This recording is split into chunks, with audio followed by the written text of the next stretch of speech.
Unnecessary intro song to totally waste your time.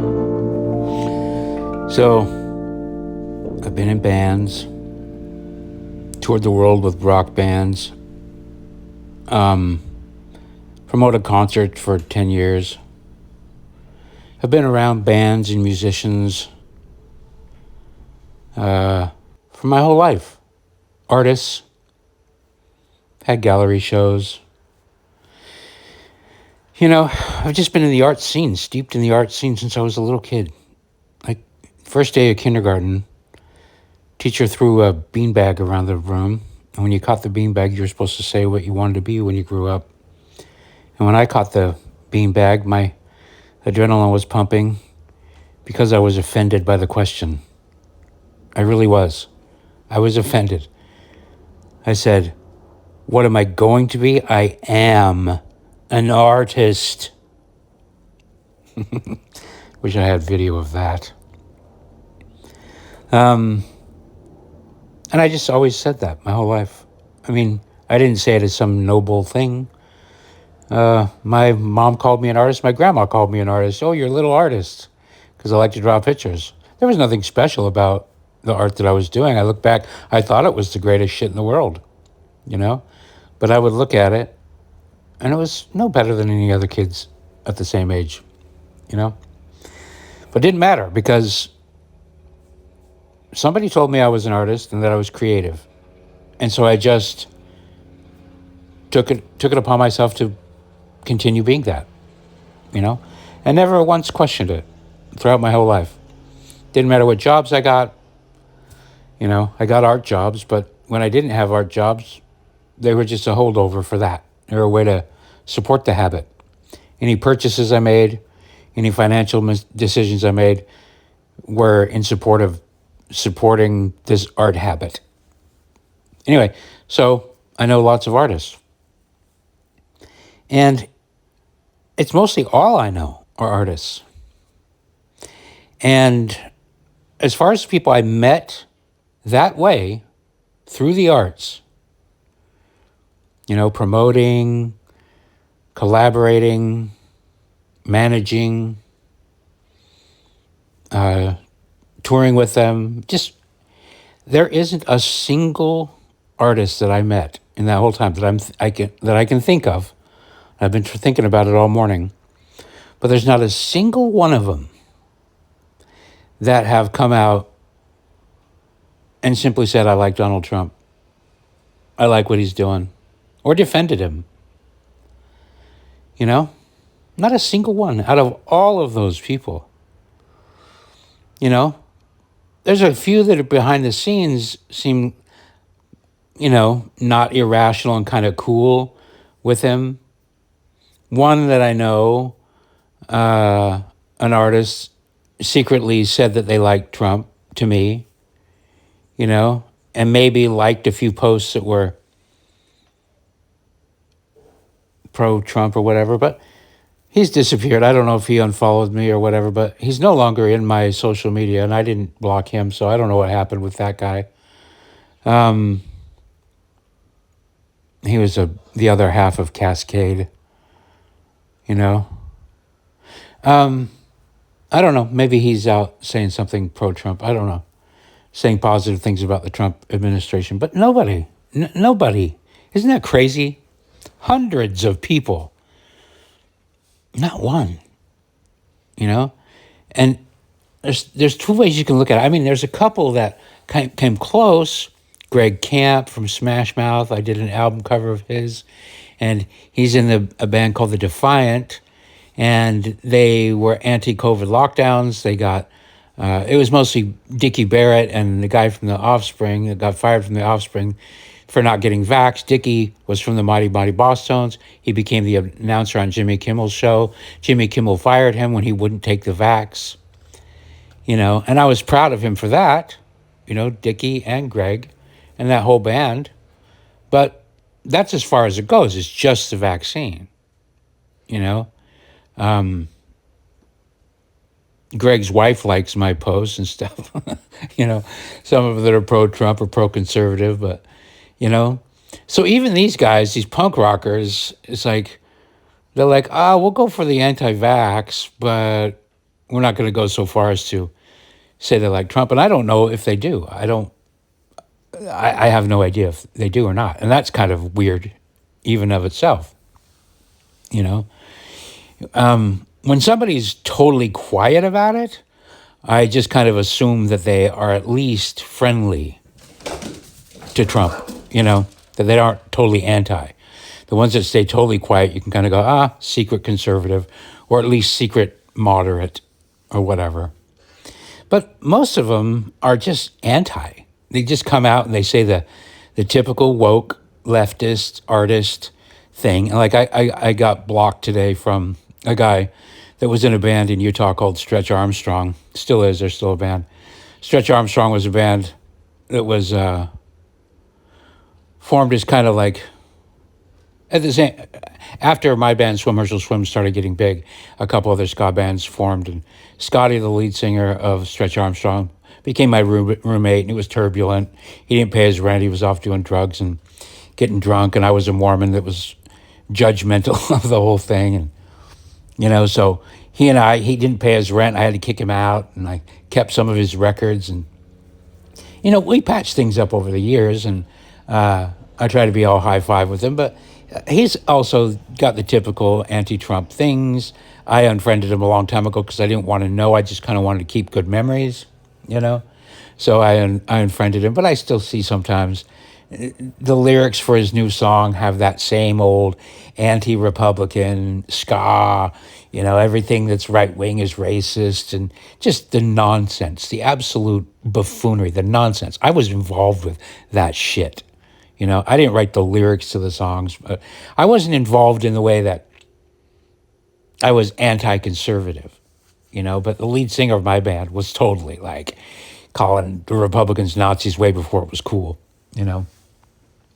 But, but there's one guy, Dan Nelson today, he posted a meme that said, GI joke, and it had a picture of Pete Hegseth with a bottle of booze making a funny face. And so my response was, I just posted a picture of Lloyd Austin, the black Secretary of Defense that was wearing the full mask in COVID. Looked like an absolute fool. And then he wrote, "You're a real piece of shit, Merkley." I was like, good comeback. And then I posted a picture of Rachel Levine that said GI woke. Rachel Levine is the Secretary of Health, that tranny. I'm going to say tranny. There's no such thing as trans. That pervert. How about this? That pervert man that dressed in a women's military garb and was the epitome of unhealthy, both physically and mentally, and was the Secretary of Health. It was like the biggest gaslight, the biggest insult to America ever. And he just kept saying, fuck you, fuck you. I said, good comeback. Fuck you. Say it in all caps. Fuck you. And then block, I knew I was going to get blocked as soon as I saw the GI woke. But it's just like, that's the artists. They're just doing that. He didn't have anything to... Here's the thing is, I know most of these people, and I know that they aren't really political. A lot of them. Some of them are. Some of the punk rocker ones are really super political and, Antifa and subversive left. But for most of them, they're not really that political. They just know what the culture, the art culture, the music business, everybody must get in line or else. It's a cowardly way to behave. If you can't simply say who you voted for, you're a coward. I don't care what. I don't care how you slice it. Yeah, but I got to feed my family, and I don't think everything needs to be political, blah, blah, blah. Okay, I agree. Fine, if everybody just shuts up about it, great. It'd be great if we could go back to the days when not everything was political. It would be great, but we're not until something major changes. So just simply not saying what you think, simply not chiming in. Apathy is not a virtue. It's just not. Like, I think a lot of these people say, I just don't care. I try not to pay attention. Like it's some sort of virtue. Like I'm above it. I don't have to engage, you know? I'm too cool for politics. No, you're not. You're a coward. You just don't want, the pushback. Like Dan. I know the guy. I don't know him well. He's just this kind of Stretch Armstrong, by the way. They were just this band of kind of beta males. Scotty's really short, thin, skinny. I don't know. You'd call these guys mostly nerds, kind of effeminate. You know, even the punk rock ones like Darren, who blocked me years ago. He's a small guy, and he gets by acting crazy, showing the veins in his neck. I'm crazy. I'm a punk rocker. But he's really just a pussy. I'm not saying I'm some tough guy. But it's like I know the difference between me and a really super tough guy that can really kick my ass, right? But just because I'm not tough doesn't mean I'm going to act like a pussy. Do you know what I mean? There's kind of it's stupid. Granted, I'm a dumb person, so it's dumb for a guy who's not totally physically capable of kicking people's asses to still behave as if I can. That's not very smart. I'm not claiming to be smart. And I've been punched, knocked out. What do you know? But still, I'm not going to just start shutting up and posting funny memes that are anti-Trump, so that I can make sure that I maintain my good graces with my rock star friends or my band friends. And that's really that's not just them. It's everybody. It's just groupthink. It's cowardly groupthink. People that just look to their left and look to the right. They don't really have any of their own morals. They just see what their friends and neighbors are doing. They're like herd animals. Whatever they say, that's what I'm going to say. And that's what I see. I know they don't all think. There's a guy from my band that calls me up and, we talk about politics and he thanks me for my post and says I agree with him. He pulls himself back and just gives himself some disclaimers like, I don't agree with all of it, kind of positioning himself as a moderate. And I don't really take sides, that kind of thing. I've done that too. I know what that's all about. I spent 20 years in San Francisco kind of doing that, trying to be the Joe Rogan. Well, I'm actually a liberal. You guys just went so far left. This is true. By the way, those things are true. But it's also just kind of a pussy way to do it. I think of how long it took me from going from defending Trump through 2016, 2017. It probably took me 3 years before I actually, instead of saying, you guys are wrong, you're being unfair, blah, blah, blah, defending, to like, I actually like Donald Trump. And it's not like there was a window that was very large about deciding I do like him and saying I like him. That was pretty short. But still, there was a time where I liked Donald Trump. And I still tried to maintain this look of neutrality. It was a cooties adjacent type thing. Like, there's certain aesthetic things about Trump I didn't like, his dumb hair, and I didn't really like his show that much, So I kind of still wanted to create a little bit of distance. I didn't want to give an actual endorsement. But then I realized that's just me being a pussy, Who gives a fuck? It was still me managing who I was going to be socially. How is this going to affect my life when I step out of my door and go somewhere? So it took me a while, but by 2018 or whatever, I was actively arguing for Trump and campaigning and blah, blah, blah, and directly getting in arguments with people here in San Francisco. So some other band guy that I thought I was friends with, but he turned out to be just a total phony fucking coward.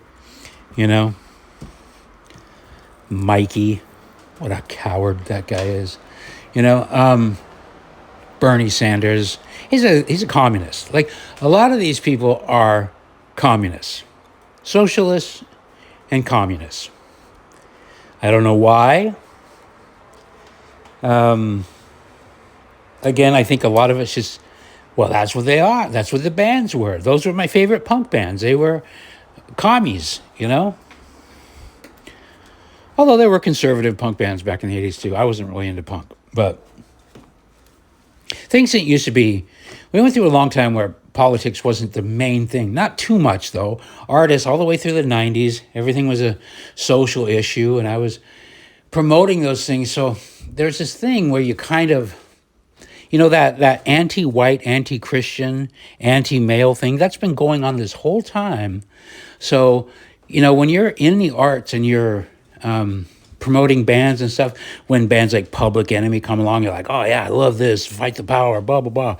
You know, taking up a white kid in Utah, taking up the charge of I'm anti-racism. Racism is terrible. Fishbone was my favorite band, and racism. You know, ska and racism. As if I had a horse in the race. I didn't know any black people, you know?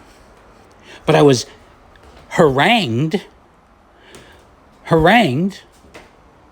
with lessons of slavery since I was a child. Oh, the plight of the black people, the plight of the Jews, the plight of the black people, the plight of the Jews, the plight of the black people, the plight of, you know, I didn't know any Jews. I didn't know any black people. But somehow, magically, I'm in a ska band preaching woke shit, you know? And kind of feeling like I'm not one of those guys. I've been preaching a lot about this lately, you know? Doing the Tyler Robinson thing, a very watered down version of Tyler Robinson. Not shooting the Christians, but taking shots at Christians. Taking shots at white guys, you know? That's really what that is, you know? Not bullets. Taking, obviously, lyrical shots and, you know, promoting bands that were taking shots. Come on. I mean, the most amazing thing is at Public Enemy, for example, and sonically and everything, I just really love that band anyway. Just comically, Flavor Flav versus Chuck D, the juxtaposition between the two.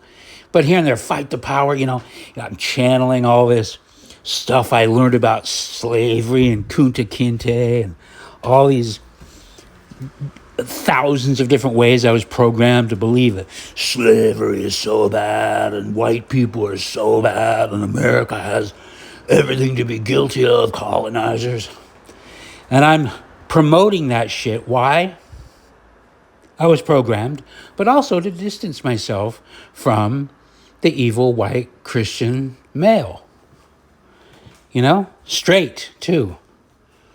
The funny thing is we had a song that I wrote all the music to, and the lyrics came from Rod Middleton, the singer from our band. It's called Scourge.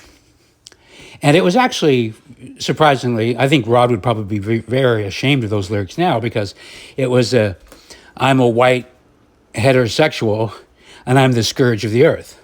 It was tongue-in-cheek, meaning that those people that were saying that are just as bad as other kinds of racists, you know. Later, he turned into a full-blown leftist. So I really do think his leftist friends, if they found those lyrics, would be like, what the fuck, Rod? You're apologizing for white Christians? You know? But yeah, that's what all that is. It's just distancing ourselves from that. And you see that in all the art. And that's why when you look out and go, why aren't any artists like that? It's because that's that whole culture. It's just been manicured. You know, from the pinnings, I don't care what anybody wants to say, it's chosen tribalists that run that industry, the publishing industry, the record industry, the entertainment. If your textbooks that you read, those come from the chosen tribalists, you know. They just do. The academics, the theorists, the Marxists, Marx himself, those are the chosen tribalists, But it was all this ever increasing, pushing thing. You're a white, straight, white male, straight, white, Christian male. So the natural response is say, not me. And it's still doing that. All these people that I know, trying to make their bands multiracial. They grew up in areas where they didn't really know black people either. But like if you're in a ska band, you got to get a black guy in your band. We never had a black guy in our band, but boy, had one. Hell, a black guy could have tried out for our band. He could have not done anything, and he would have been in the band. I guarantee you. I was okay. Yeah, we need a black guy. Now we're a real ska band. Stretch Armstrong did that. The first black guy that came to town. The only black guy in Provo. I get him in our band. But that's the way it was. Promoting. You go to a Public Enemy show. It's all white kids. All white kids. Do you think it's because the music just resonated with their soul? Yeah, part of it, the rhythm.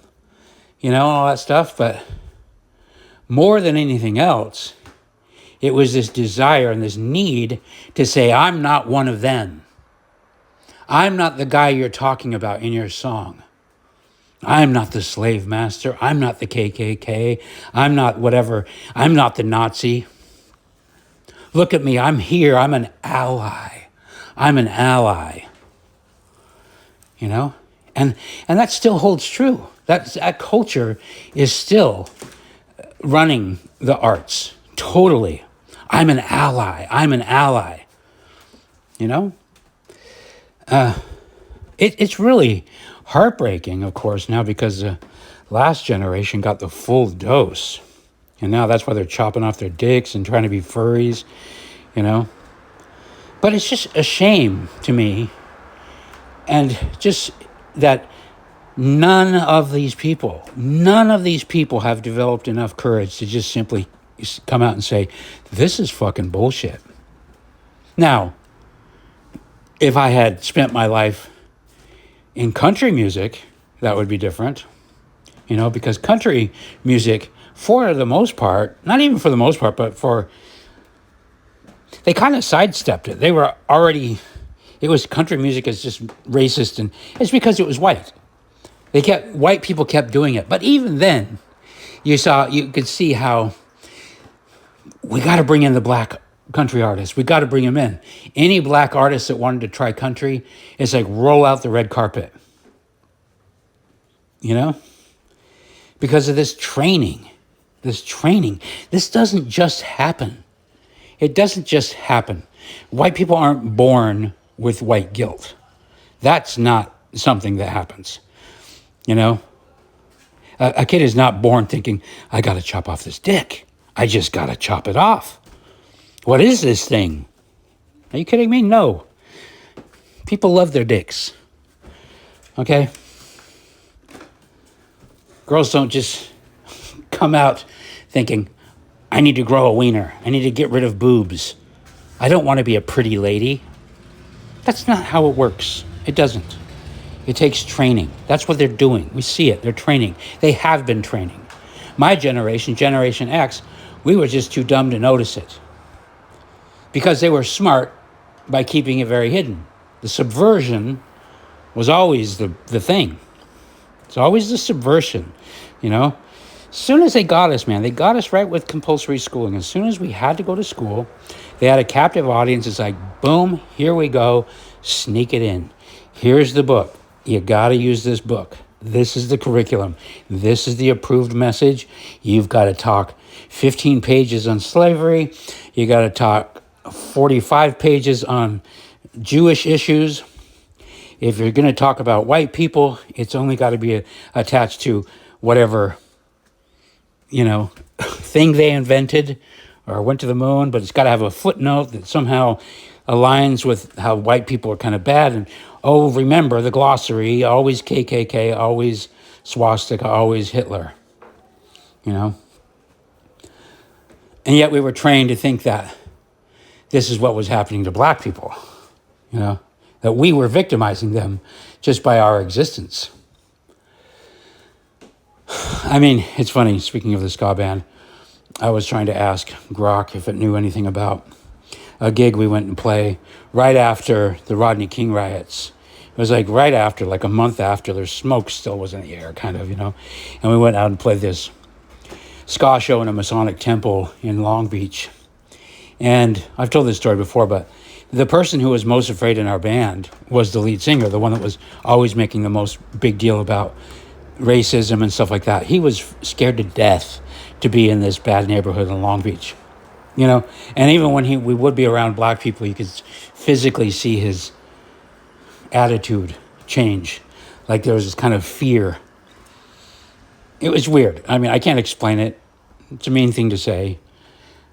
He's not listening to this. I'd debate him to his face about it, but, you know. But,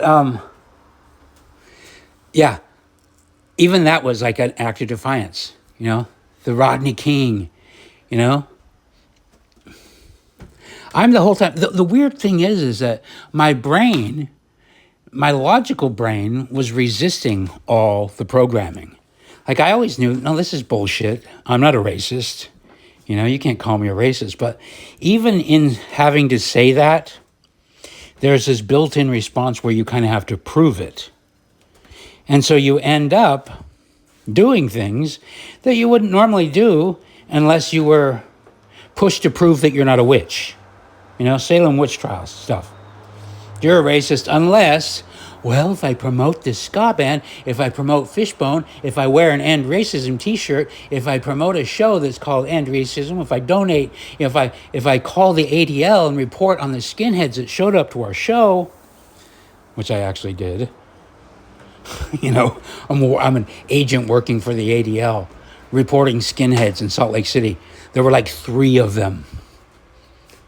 And look, there was this perverse thing. One time the skinhead showed up to one of our shows downtown Salt Lake City, and there was this guy that used to come to our shows called Ska Bob. Nice guy. Bob Walter. Rode scooters, you know, everything. He was kind of he was a smaller guy because he had spinal bifida. I don't know if you know what that is. You've probably seen people, but something that affects their spine or whatever. But so Bob's this good guy, and the skinheads show up, and I don't know, I wasn't there watching the whole thing, but apparently some words were exchanged because there was this, this is hilarious, in ska, there's non-racist skinheads and racist skinheads. You can tell the difference by what color of laces they put in their Doc Martens. Everything about the culture is identical except for the laces. What color are their shoelaces in their Dr. Martin boots? They had to be Dr. Martin. That's the brand. Very rigid. So some skinheads, there were already skinheads at our show because they like the ska and they like the scooters, you know. But then some skinheads with the wrong color of laces in their boots showed up. And some words were exchanged, and I guess Ska Bob got punched, you know, or something. It wasn't anything major. I don't think there was any ambulance or anything. But of course, our band went on to record a song called When They Beat Up Bob. Like it was this moment, like it was the Charlie Kirk of those days. Like it was the eye-opener. Very dramatic. I talked to Bob about this years later, just a couple of years ago. And his attitude is kind of, you know, I don't want to out him, but we talked about conservative values and how a lot of that stuff was just absolutely silly. You know, much ado of nothing. You know, but it was a dramatizing. It was like there was almost this gratitude, like, look what the Lord has handed. Now we're real social justice warriors. You know, because we experienced skinheads up close. 3 guys on scooters getting in a argument over shoelaces. You know what I mean? Racism. No black people on site at all. There are no black people there. Just white people fighting about who likes black people the most.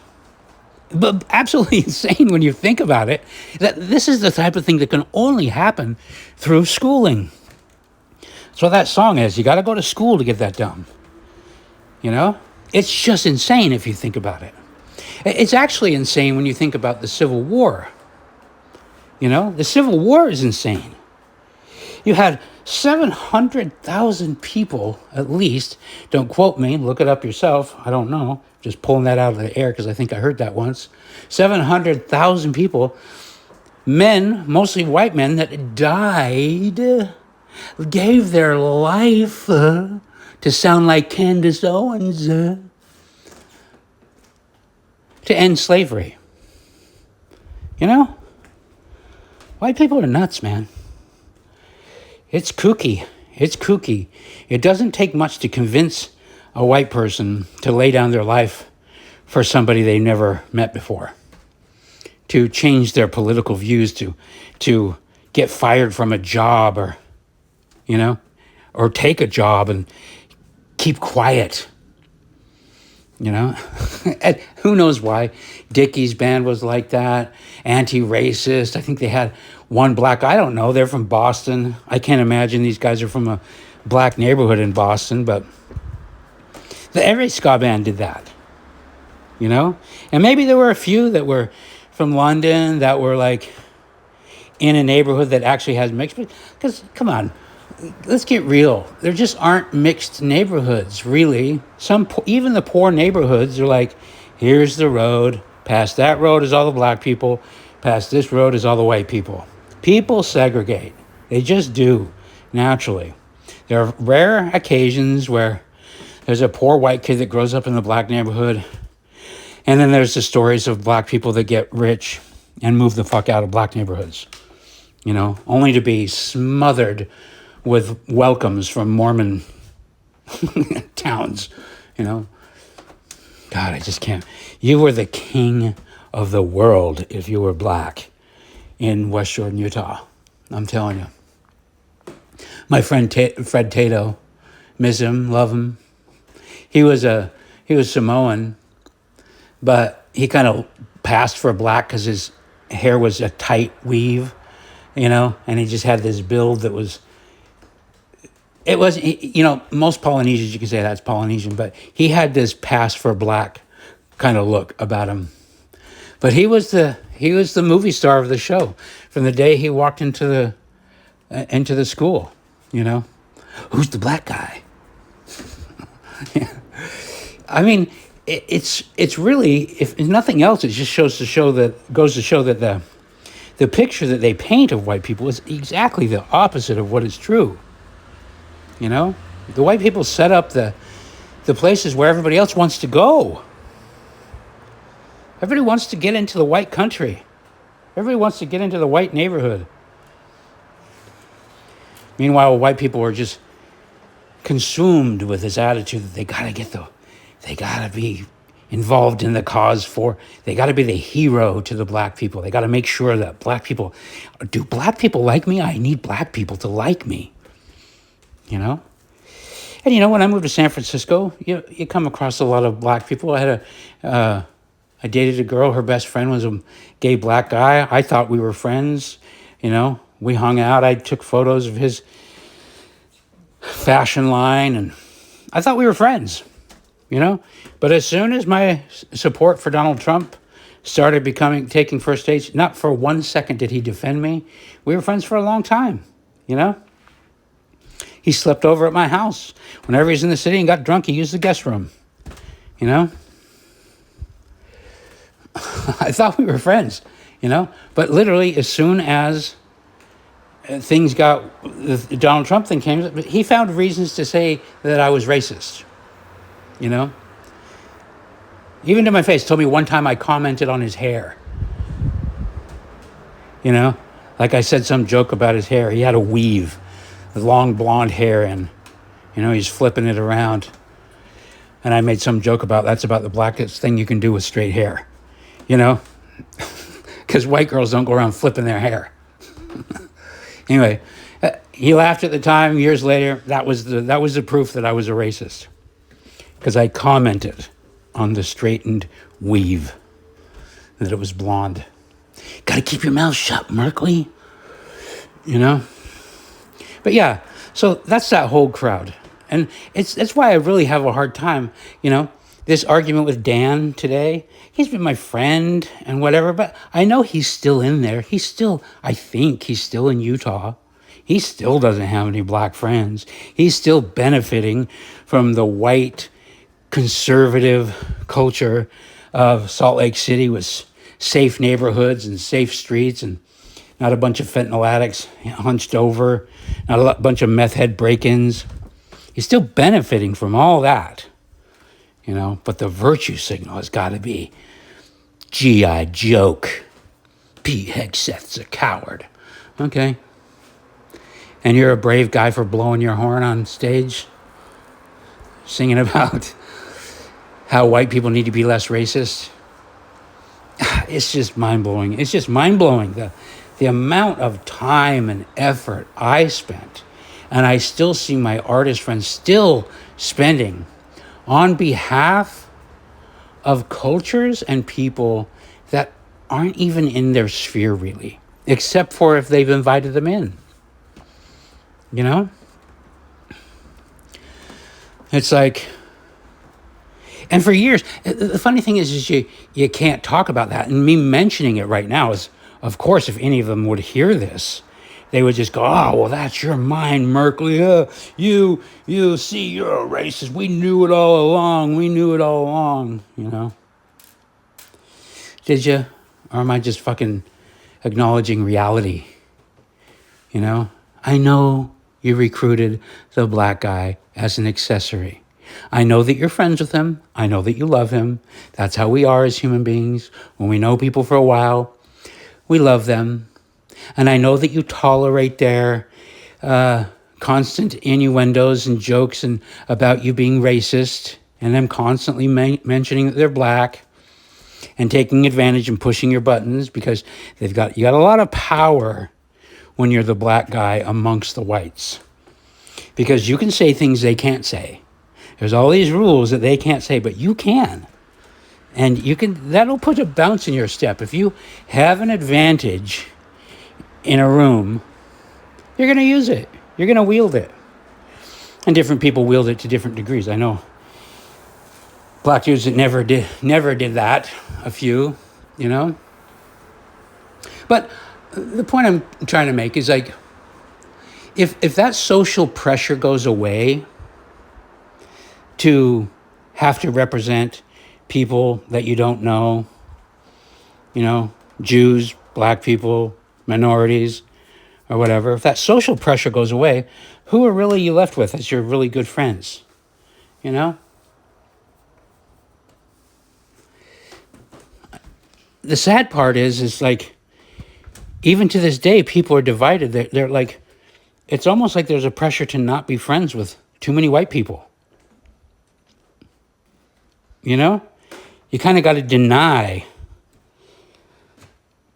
Like, go to your friend's wall right now.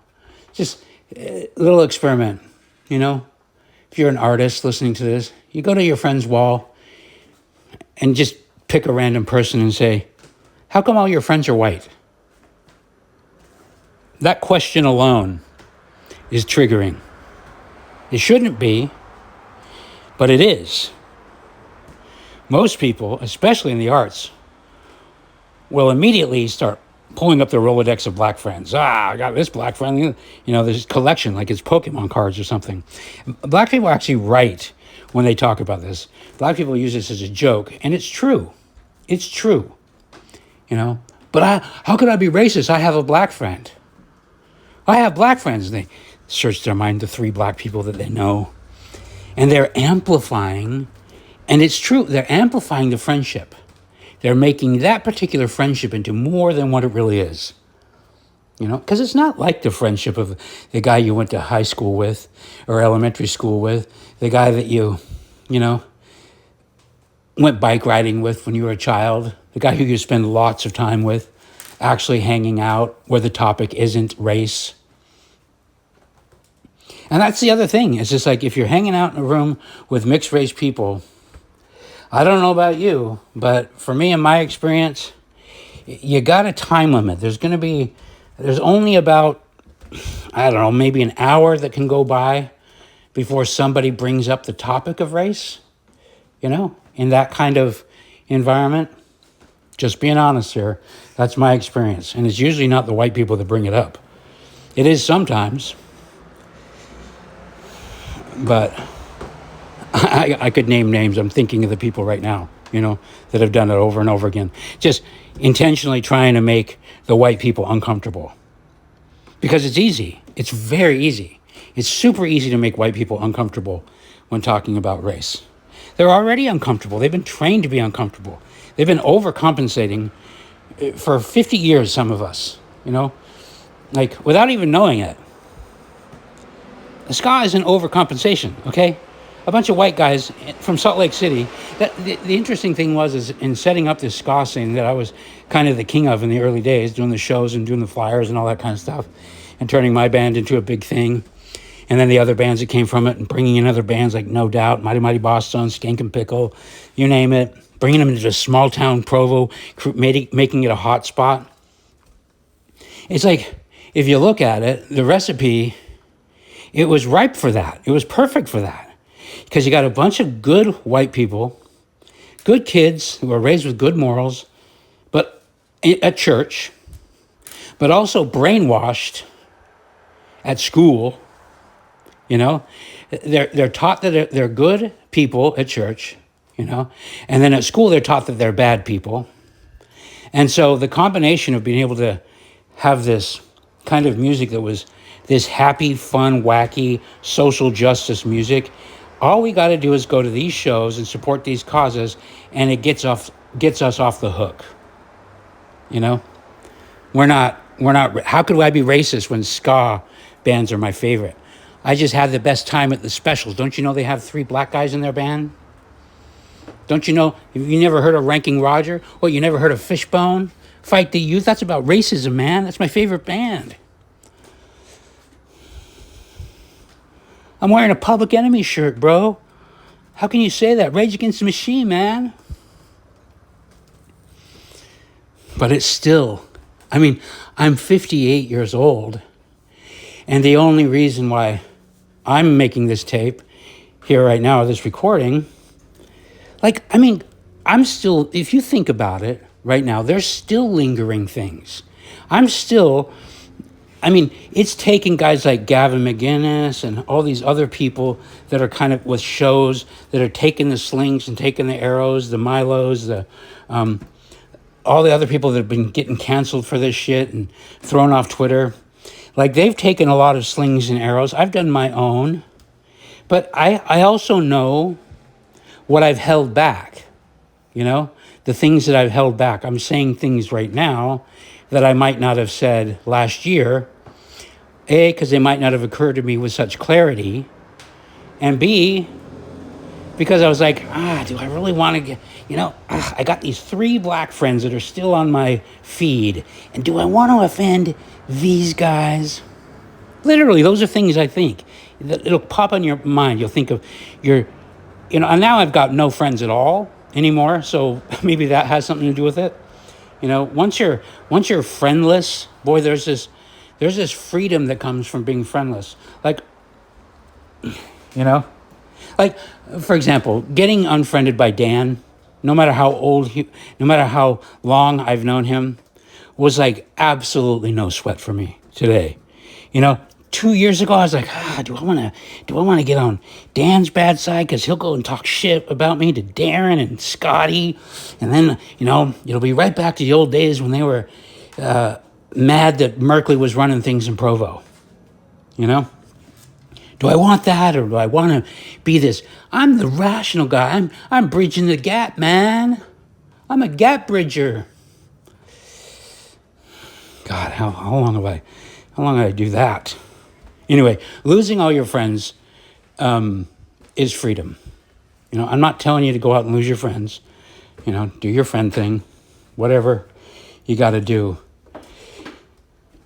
But I'll take clarity and reality over the false performative bullshit you have to do to maintain those types of friends.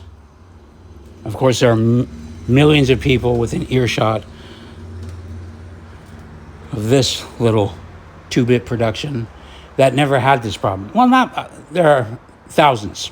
I think this problem has probably affected every white person in the world, possibly, to varying degrees. I think it probably affected people that were, the more white your neighborhood was, the more this phenomenon affected you. Because if you actually grew up right next to a bad neighborhood, a black neighborhood, you probably just be like, what the fuck are you guys talking about? We don't even walk through that neighborhood. They don't come to my neighborhood when I don't go to theirs. The only people that have these idealistic ideas are usually these fucking white kids from Mormons, or from Utah. Mormons from Utah, Tyler Robinson, he's the hero. He did it. He did exactly what I'm talking about to the most extreme degree. He proved it. Way better than any ska band could. Same intent though. Same intent. Got to take shots at the white Christian male. Got to take shots at the white straight Christian male. Look how much I'm not a white straight Christian male. I'm going to make out with my roommate who's a furry. I look at that couple. I don't see natural gays. I know natural gays. Born this way gays. Arrow, born this way gay. One of my friends from San Francisco. Born this way gay. There's no way he's not gay. He came out of that womb gay as Doris Day. It would be weird to see him with a woman. Weird. Cringy weird. But, yeah. Twigs, Lance Twigs, maybe. But Tyler? No. He wasn't born gay. Nope. That was social gay, pressure gay, groomed gay. He was groomed. I suspect even Lance. I think Lance is probably maybe just a slightly sensitive. I'm a fucking slightly effeminate, slightly as sensitive artist, straight guy. I'm totally straight, but come on. You look at pictures of me in high school, I have a sweetness on my face, a girly look in my eye, I've seen it. I acknowledge what it is. I don't have a big bulging brow,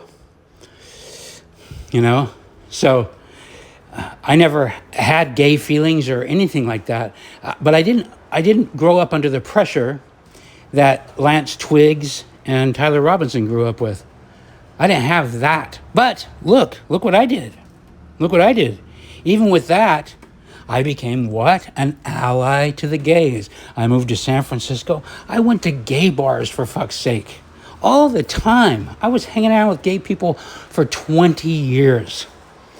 I liked a lot of them. A lot of them are lovely people, But the fact that I was doing that, if I'm being honest, and I wasn't honest with myself back then, but looking back, it's hard to say. If you're looking in at this story,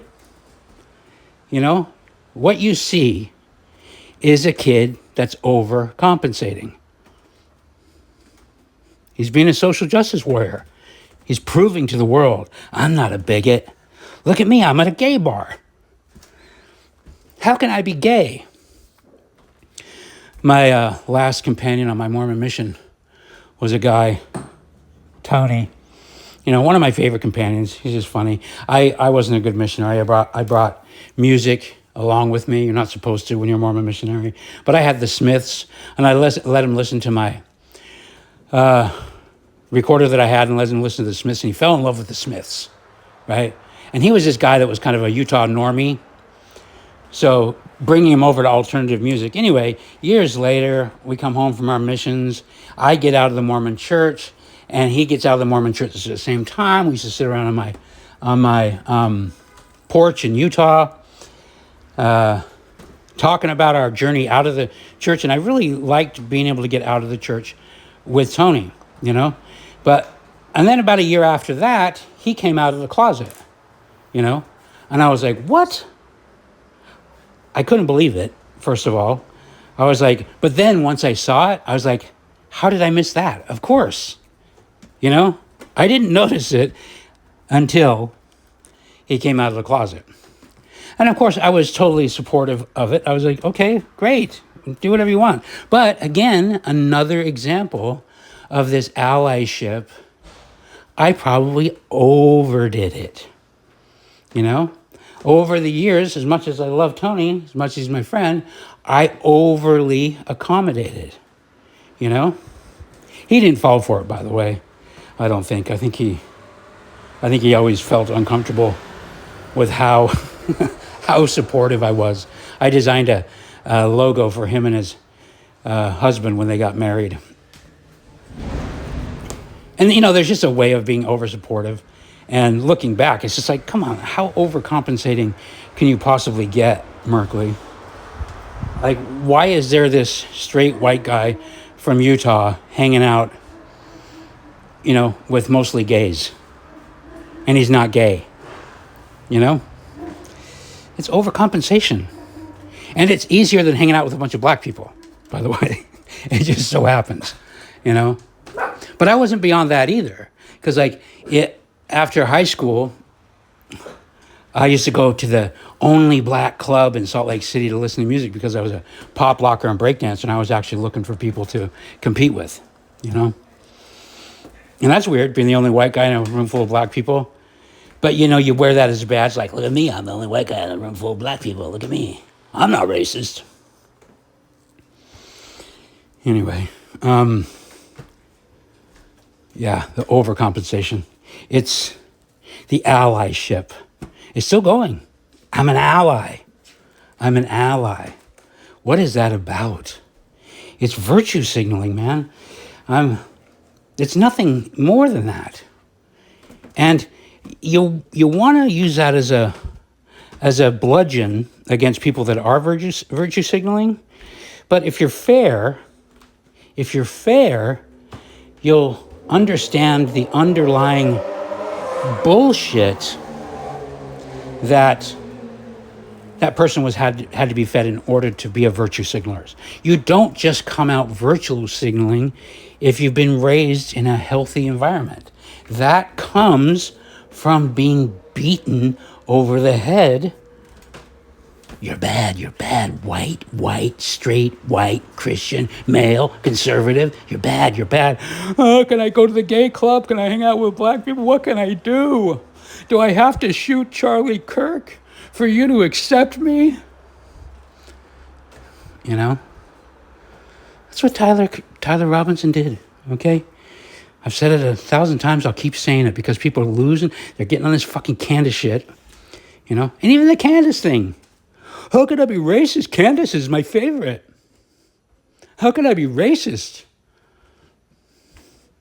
My hero is Thomas Sowell. How can I be racist? Is Thomas Sowell really your favorite? I love Thomas Sowell. But now I'm looking at it, I'm going, do I love him a little bit more because he's black?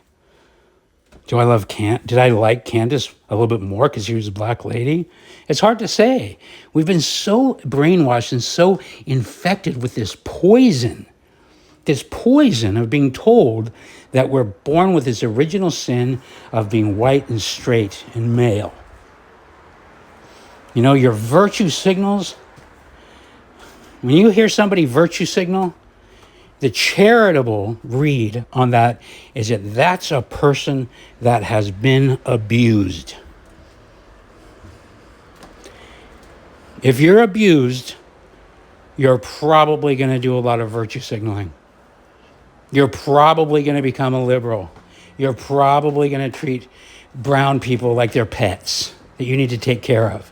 You're probably going to go out and protest at an ICE facility. You know, to show your solidarity, to be an ally, to prove I'm not one of them. I'm not like Donald Trump. I'm not like Merkley. Merkley, he's a piece of shit. That's what Dan told me before he blocked me. I was like, that's a good one. Poetry, Dan. Yeah. Anyway, like it or not, I feel good about being able to speak the truth unfiltered. This is going to sound dramatic, but it's not. It's not. I'm ready to die on this hill. I am. I'm ready to die on the hill of just saying fucking basic shit. Don't mutilate the genitals of children. Stop flying that homo flag in their faces. They don't need to be thinking about that, and you don't need to be recruiting them, and you don't need to be damaging their brains. You don't need to be programming little white kids that they're evil and that they need to chop off their dicks and start out being allies with trans and blacks and immigrants. They're fine the way they are. Leave them the fuck alone. How about that? Can you just leave people the fuck alone? Leave the children alone? Can you leave the fucking children alone, please? You racist, fuck you. Sexist, fuck you. Homophobe, fuck you. Call me whatever the fuck you want. I can't escape it anyway. Because you people don't allow people to escape anyway. There's no matter what. Those allies protesting at the fucking, if you join Antifa and you're a white kid, you think they're going to treat you well? No. The second you do anything, it's like, oh, fucking Trump supporter, what are you, fucking fascist? They'll turn on you in a second. I know it. Everybody I knew, almost everybody I knew in San Francisco turned on me in a second. 1 second. One supportive thing. Dan Nelson blocked me immediately because in response to G.I. Joke, Pete Hegseth, I said G.I. Woke, Rachel Levine. You know? And the funny thing is Dan looks like Tyler Robinson. He's got that dark-haired Mormon look. You know, he did back in the day. I don't know what he looks like now. I'm sure he looks like some old fucker like me. But he's overcompensating. He's the ally. You piece of shit. He doesn't need to. He's an old man now. He should... Look, I don't have any friends anymore. I feel a freedom. There is a sense of loss. I would like to still have some friends, but not at the expense of having to continue the charade. Of having to continue the charade that white people are bad. And that white people need to be the heroes of the globe, and they need to save the brown people, and they need to save the black people, and they need to save the gays, and they need to save the trans, and they need to help people chop off their dicks and be supportive, walk them to the hospital, hold their hand. I support your brave decision. You chop that dick right off. Because I'm an ally. I'm an ally. I am not a Republican. I am not. Do not call me that again. Stop calling me a Republican. I can't take it anymore. Hand me the gun. I'll shoot the Christian. I'll do it. Anything. It's really sad. I'll end with Gavin McInnes's sign off. Be brave. Get fired. Do something. Thanks for listening. Unnecessary outro.